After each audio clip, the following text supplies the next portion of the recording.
In the waning days of summer 1944, the tranquil town of Mattoon, Illinois, found itself gripped by an inexplicable and terrifying series of events. Residents reported mysterious gas attacks in their homes, leading to symptoms like nausea, paralysis, and vomiting. The elusive perpetrator, dubbed the Mad Gasser of Mattoon, sparked widespread fear and speculation. Today, we'll delve into this enigmatic chapter of Mattoon's history, exploring the reported incidents, the identity of the alleged assailant, and the theories that attempt to explain these puzzling events. Descriptions of the Mad Gasser varied among witnesses, but a prevailing image emerged from the accounts of Mr. and Mrs. Burt Kearney. They described a tall, thin individual clad in dark clothing and a tight-fitting cap.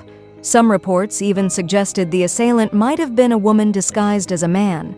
The gasser was often depicted wielding a flit gun, a device commonly used for spraying pesticides, presumably to disperse the mysterious gas. The unsettling events began on August 31, 1944. In the early hours, Urban Raef awoke to a strange odor in his home on Grant Avenue. Overcome by nausea and vomiting, he suspected a gas leak. His wife attempted to rise but found herself partially paralyzed, unable to leave the bed. Later that night, a nearby young mother experienced a similar ordeal, waking to her child's cough but being unable to move. The following evening, September 1st, brought another alarming incident.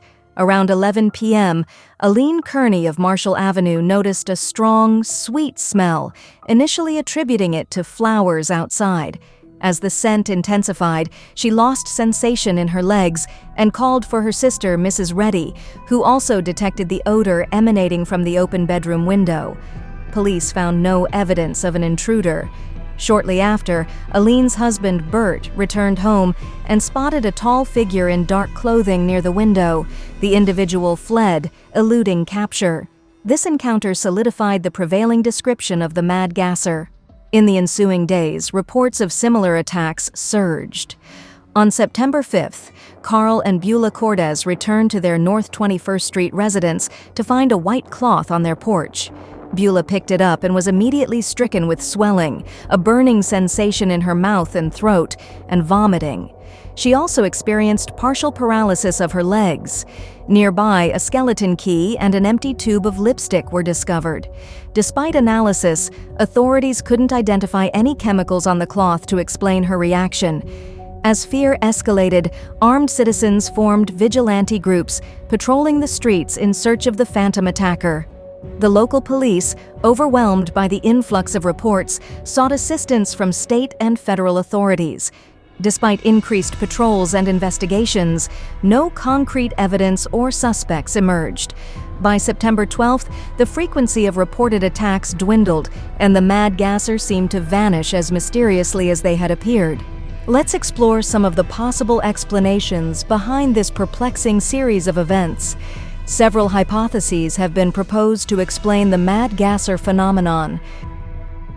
1. Mass hysteria. One prevailing theory suggests that the reported gas attacks were a manifestation of mass hysteria. In the midst of World War II, the community was under significant stress, with many men away at war and women left to manage households alone. This environment of heightened anxiety could have made residents more susceptible to panic.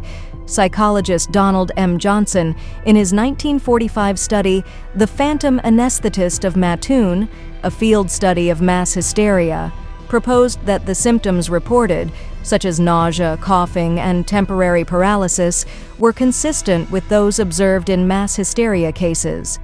He noted that the fear of a gas attack was entirely out of proportion to the actual threat, suggesting that the community's collective anxiety fueled the panic.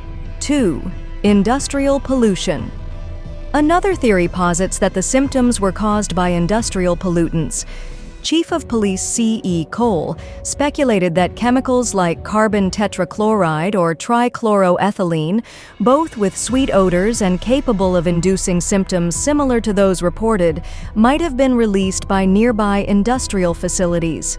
However, Atlas Imperial, a local company, denied any wrongdoing, stating that their stock of carbon tetrachloride was minimal and contained in firefighting equipment.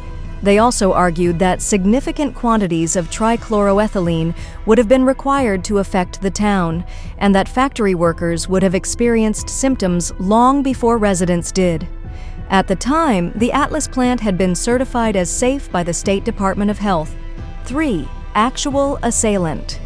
Some researchers believe that the incidents were the work of an actual attacker. They point to eyewitness accounts describing a tall, thin man dressed in dark clothing and carrying a flit gun, a device used for spraying pesticides. This description aligns with the common portrayal of the Mad Gasser. However, despite extensive investigations, no concrete evidence has been found to support the existence of such an individual. 4. Other suggestions. Beyond the primary theories, some writers have explored more unconventional explanations.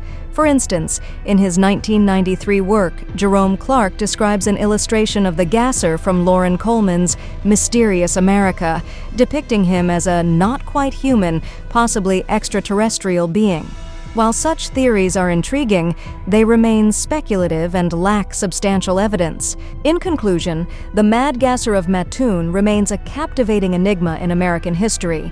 While many experts attribute the events to mass hysteria, fueled by wartime anxieties and sensational media coverage, others suggest industrial pollution or even the presence of an actual assailant. Despite extensive investigations, no definitive answers have emerged, leaving the true nature of these incidents open to interpretation. The Mad Gasser's legacy endures as a testament to the complexities of human psychology and the power of collective fear. Thank you for joining us as we explored this intriguing chapter of Mattoon's history. If you found this video insightful, please like, share, and subscribe for more content on mysterious events from the past.